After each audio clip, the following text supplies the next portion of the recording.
just because a killer is going to be killed. People are celebrating just because a killer now is going to be killed. Ugandans are celebrating. It is like an opening of a new year.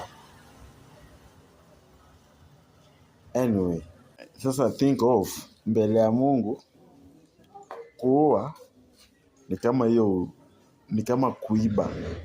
Kuua ni kama kuiba ama ni kama kutusi mtu. Hakuna dhambi kubwa kwa Mungu yenye hawezi samea.